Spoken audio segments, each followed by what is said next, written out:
Mga kababayan nating seniors, kung kayo ay 60 o 65 pataas at kung kayo ay regular na tumatanggap ng inyong SSS o GSIS pension, makinig kayo ng mabuti dahil mayroon akong napakahalagang balita na kailangan ninyong malaman ngayong buwan pa lang.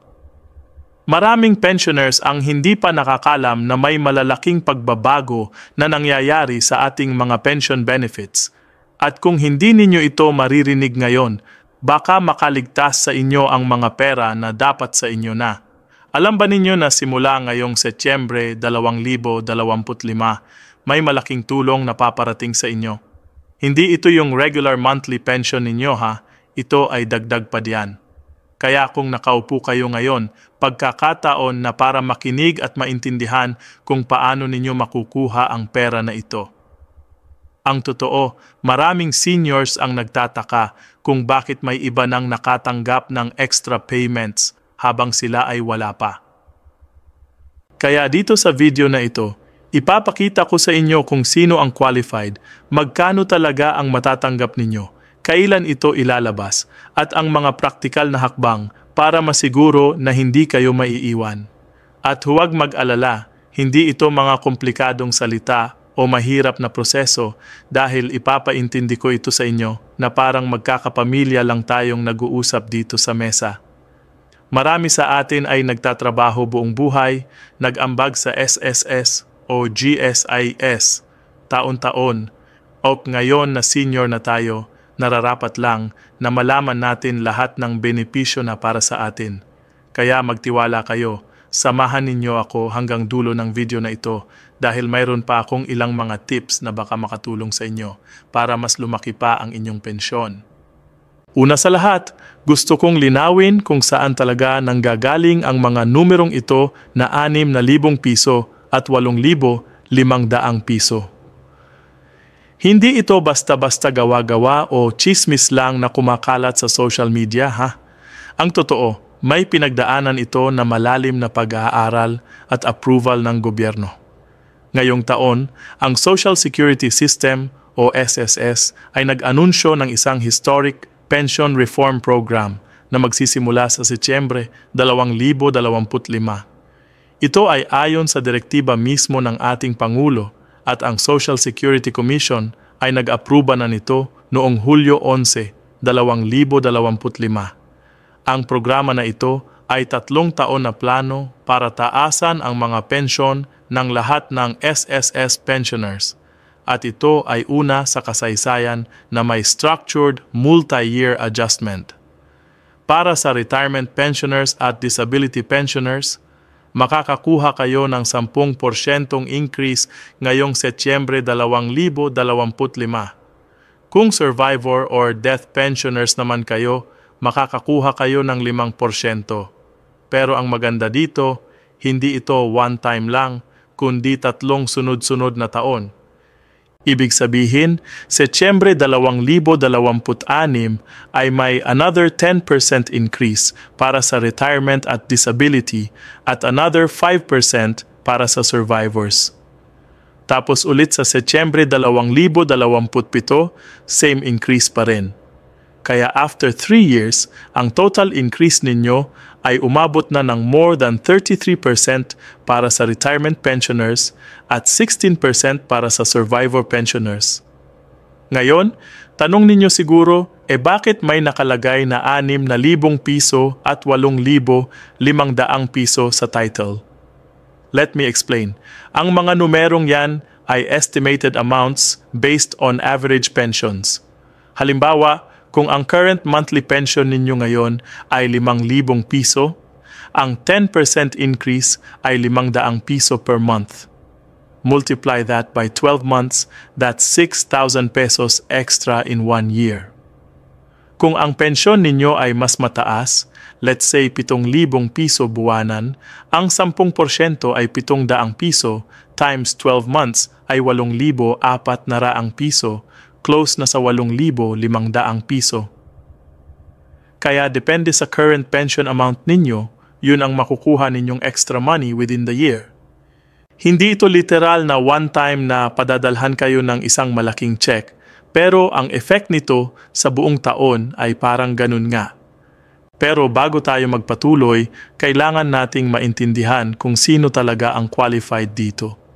Hindi lahat ng seniors ay automatic na makakakuha ng increase na ito.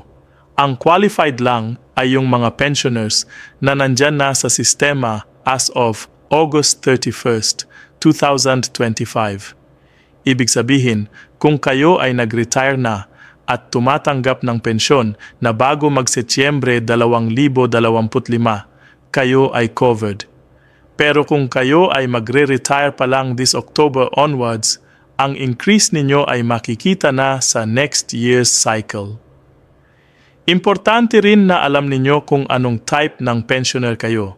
May tatlong main categories: retirement pensioners, disability pensioners, at death or survivor pensioners. Kung retirement or disability pensioner kayo, mas malaki ang increase ninyo, yung 10%. Pero kung survivor pensioners kayo, yung mga nag-receive ng pension dahil pumanaw ang breadwinner ninyo, 5% ang increase. Hindi ito discrimination ha, ito ay based sa actuarial studies para masiguro na sustainable ang fund. At isa pang importante, ang increase na ito ay automatic. Hindi na kayo mag-a-apply or mag-submit ng additional documents. Ang SSS mismo ang mag-aayos ng computation at ang increased amount ay makikita na ninyo sa inyong regular pension starting this September. Pero syempre, para sa peace of mind ninyo, maganda rin na i-check ninyo ang inyong records. Pumunta kayo sa pinakamalapit na SSS branch o i-check ninyo online ang inyong pension details para masiguro na updated ang inyong information. Maraming pensioners kasi na hindi na-update ang address o bank account kaya minsan delayed ang kanilang payments. Ngayon, pag-usapan naman natin ang actual amounts. Alam ko gusto ninyong marinig ang konkretong numero. Kung ang current pension ninyo ay minimum na usually ay around 2,000 hanggang 3,000 piso kada buwan, ang 10% increase ay 200 hanggang 300 piso kada buwan. Mukhang maliit lang, pero in 1 year, that's 2,400 to 3,600 extra. Pero kung ang pension ninyo ay nasa medium range, let's say 5,000 hanggang 7,000 piso, ang 10% ay 500 hanggang 700 piso kada buwan o 6,000 piso hanggang 8,400 pesos in 1 year. Yan yung range na nakikita natin sa title.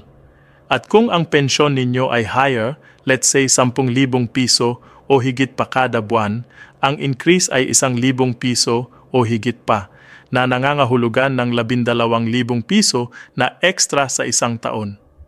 Para sa GSIs naman, iba ang sistema. Ang GSIs ay for government employees at ang kanilang pension computation ay based pa rin sa kanilang own rules and actuarial studies. As of now, wala pang official announcement ng GSIS na may similar increase para sa kanilang pensioners. Pero based sa trend at sa historical data, usually kapag may increase ang SSS, sumusunod din ang GSIS within a few months. Kaya kung GSIS pensioner kayo, mag-abang kayo ng announcement from GSIS mismo. Pero important note, kung kayo ay may both SSS and GSIS pensions, because you work both in private and public sectors, pwede kayong makatanggap ng separate increases from both. Basta you've completed the required contributions sa bawat sistema at hindi overlapping ang periods ninyo. Ito ay isang malaking advantage para sa mga taong nag-shift from private to government or vice versa during their working years. Pagdating naman sa schedule ng payout, ito ay very straightforward. Ang SSS ay usually naglalabas ng monthly pensions every 10th of the month.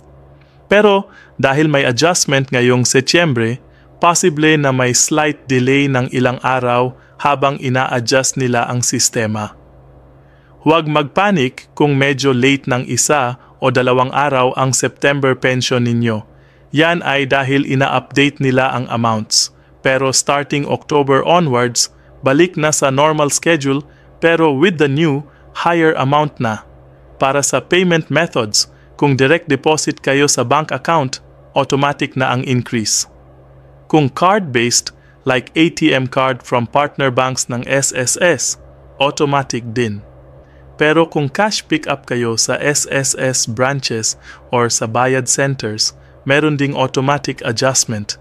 Pero kailangan ninyo pa ring pumunta personally para kunin. At isa pang reminder, kung hindi pa kayo naka-enroll sa online payment or direct deposit, ngayon na ang best time para gawin yan. Mas convenient, mas secure, at mas mabilis. Pwede kayo mag-register sa MySSS online portal. Kung hindi ninyo alam paano, pwede kayong magtanong sa SSS branch or humingi ng tulong sa mga anak o apo ninyo. Madali lang yan, at once na set up, hindi na kayo mahihirapan buwan-buwan. At dahil nandito na tayo, pag-usapan naman natin ang possible issues na pwedeng mangyari. Una, ang clawbacks o reductions.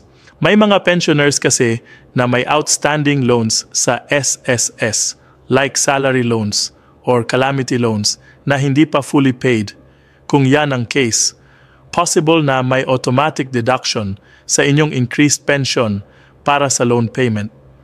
Pero ang maganda, ang increase na ito ay hindi naman nakaka-affect sa inyong ability to pay kasi tumataas naman ang take-home ninyo overall. Pangalawa, ang tax implications. Maraming seniors ang nagtatanong, taxable ba ang pension increase? Ang sagot, generally, ang SSS pensions ay exempted from income tax under Philippine tax laws. Pero kung meron kayong other sources of income na malaki, possible na yung combined income ninyo ay mag-exceed sa exemption threshold. Pero para sa karamihan ng pensioners na pension lang ang income, wala kayong dapat ipag-alala sa tax. Pangatlo, ang unclaimed benefits. May mga pensioners na may unclaimed benefits dahil hindi na-update ang kanilang records or nawala ang contact information. Kung alam ninyo na may ganito kayong situation, pumunta kayo sa SSS as soon as possible at i-claim ninyo yan. Maraming pera na nakaabang sa SSS na hindi na ibibigay dahil lang sa outdated records. Ayaw naman nating masayang ang pera na yan. Ngayon, gusto ko ring bigyan kayo ng practical tips para ma-maximize ang pension increase ninyo. Una, i-check ninyo ang inyong SSS records. Pumunta kayo sa branch or mag-login sa online portal para i-verify na tama ang inyong pension amount at updated ang inyong personal information. Pangalawa, kung meron kayong dependents na eligible for additional benefits like minor children or dependent spouse, siguraduhing declared sila sa SSS para makakuha kayo ng dagdag na allowance. Pangatlo, kung kayo ay may health conditions at qualify for disability benefits on top of your retirement pension, i-explore ninyo yan. Maraming pensioners ang hindi alam na may additional benefits pa sila na pwede nilang i-claim. Pang-apat, magplan kayo kung paano ninyo gagamitin ang extra money. Oo, tayo naman ay deserve mag-enjoy, pero maganda rin na may portion na i-save o i-invest para sa emergency needs. Maraming seniors ang nag-invest sa small businesses or naglalagay sa cooperative savings na may dividends. Panglima, i-update ninyo ang inyong beneficiaries. Kung may mga anak or apo kayong dapat maging recipients in case something happens to you, siguraduhing updated ang inyong SSS records. Ito ay para sa peace of mind ninyo at ng inyong pamilya. At para sa mga GSIS pensioners, kahit wala pang official announcement, magandang mag-prepare na rin kayo. I-check ninyo ang inyong GSIS records at siguraduhing updated ang inyong contact details. Kapag may announcement na, kayo ay magiging una sa makakaalam at kung kayo ay may both SSS at GSIS, doble ang dapat ninyong bantayan. Pero huwag mag-alala kasi ang bawat sistema ay independent, so ang increase sa SSS ay hindi nakakaapekto sa GSIS pension ninyo at vice versa. Basta sigurado lang na separate ang contributions ninyo at walang overlapping periods. At isa pang tip, kung kayo ay may mga kaibigan or kamag-anak na pensioners din, i-share ninyo sa kanila ang information na ito. Maraming seniors kasi na hindi na-access sa internet or sa social media, kaya sila ay hindi updated sa mga ganitong announcements. Tayo-tayo lang ang magtutulungan para lahat ay makakuha ng dapat sa kanila. Pag-usapan din natin ang long-term implications ng pension reform na ito. Ang SSS ay nag-announce na ang program na ito ay hindi mag-require ng increase sa contributions. Ibig sabihin, hindi tataasan ang monthly contributions ng current workers para punduhan ang increase na ito. Ang actuarial studies ay nagsasabing sustainable ang fund at ang fund life ay manageable pa rin hanggang 2,049 mula sa previous projection na 2,053. Ano ibig sabihin nito? Ibig sabihin, kahit may increase sa pensions, ang SSS fund ay stable pa rin at hindi nanganganib na maubos. Ito ay dahil sa improved collection efforts at sa expansion ng coverage. Mas maraming tao ang nag-aambag ngayon kumpara noon, kaya ang fund ay lumalaki din. At para sa atin na pensioners, ito ay good news kasi ibig sabihin yung increase na ito ay hindi temporary or one-time lang. Ito ay long-term adjustment na makaka-affect sa atin for many years to come. At dahil 3 taon ang implementation, by 2027, ang total increase ninyo ay umabot na ng higit sa 30%. Kung ngayon ay 5,000 piso ang pensyon ninyo, by 2027, yan ay magiging around 6,650 piso. Kung 7,000 piso ngayon, yan ay magiging around 9,310 piso. Malaki ang difference. At ito ay makakatulong talaga sa ating daily expenses lalo na sa panahon ng inflation. At dahil nandito na tayo sa topic ng inflation, pag-usapan din natin yan. Alam nating lahat na tumataas ang presyo ng bilihin, ng gamot, ng kuryente, ng tubig. Ang pension increase na ito ay partly designed to help us recover from inflation. Ang SSS mismo ay nag-state na ang program ay guided by the principle of recovering from inflation to protect our purchasing power. Ibig sabihin, hindi lang basta increase, kundi tulong para makasabay tayo sa pagtaas ng presyo. Pero, syempre, alam din natin na hindi pa rin sapat ang pensyon para sa lahat ng needs natin. Kaya, importante pa rin na mag-budget tayo ng maayos. I-prioritize natin ang essentials like food, gamot, utilities, at mag-set aside ng konting emergency fund. At kung may extra pa, okay lang din naman mag-enjoy ng kaunti kasi deserve natin yan after years of hard work. Ngayon, baka may nagtanong sa inyo, bakit ngayon lang ito? Bakit hindi noon pa? Ang totoo, ang pension reform na ito ay bunga ng mahabang proseso. Maraming actuarial studies, consultations, at approvals ang pinagdaanan. Ang gusto ng SSS ay siguraduhing sustainable ang program at hindi lang temporary solution. Kaya nga 3 taong programa ito, hindi one time. At ang gusto din nila ay inclusive, meaning lahat ng types ng pensioners ay makikinabang, hindi lang retirement. Maging ang disability pensioners at survivor pensioners ay may increase din.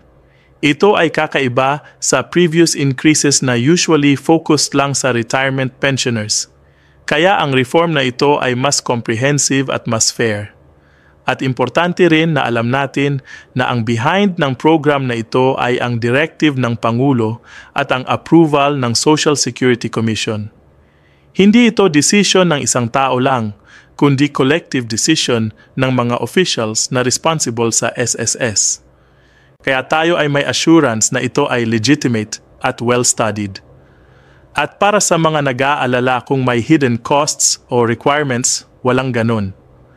Ang increase na ito ay automatic, Walang dagdag na bayad, walang kailangan na processing fees. Kung may lumapit sa inyo na nag-aalok na tumulong kunin ang increase ninyo in exchange for a fee, huwag kayong maniwala. Yan ay scam. Ang SSS ay hindi nag-require ng middleman or agent para sa pension releases. Lahat ay direct sa inyo. Kaya mag-ingat kayo sa mga manloloko na nag-take advantage sa situation. Kung may doubts kayo, tawagan ninyo directly ang SSS hotline or pumunta sa branch para mag-verify. At kung kayo ay may natatanggap na suspicious calls or messages na nag-claim na from SSS, report ninyo yan immediately. Maraming scammers ang gumagamit ng name ng SSS para manloko, lalo na sa seniors. Kaya mag-ingat at always verify. Sa mga huling minuto ng video na ito, gusto kong i-summarize ang lahat ng importante. Una, may pension increase na paparating sa lahat ng SSS pensioners starting September 2025. 10% para sa retirement at disability, 5% para sa survivors. Ito ay automatic, walang kailangan na application. Pangalawa, ang increase na ito ay 3 taon, so September 2025, 2026, at 2027. By the end of 3 years, total increase ninyo ay more than 30% o 16% depende sa type ng pensyon. Pangatlo, estimated amounts ay 6,000 hanggang 8,500 piso extra per year depende sa current pension ninyo. Pang-apat, walang tax implications para sa karamihan at walang contribution increase na required. Pang-lima, i-update ninyo ang inyong SSS records at siguraduhing tama ang contact information ninyo. At pang-anim, mag-ingat sa scammers at huwag magbayad ng any fees para sa increase. Mga kababayan, ito ay isang malaking pagbabago para sa ating lahat. After years of waiting, narito na ang substantial increase na deserve natin. Pero hindi ito dahil lang sa swerte, ito ay dahil sa collective effort ng government at ng SSS to improve our lives. Kaya gamitin natin ng maayos ang dagdag na ito. I-budget natin, i-save ang portion at i-enjoy din natin. Deserve natin ang comfortable retirement after decades of hard work. At huwag nating kalimutan na tayo-tayo ay magtutulungan. Kung may kilala kayong seniors na hindi aware sa information na ito, i-share ninyo. Kung may kapitbahay kayong bedridden o hindi makapunta sa SSS, tulungan natin sila. Yan ang Filipino spirit, magdamayan at magtulungan.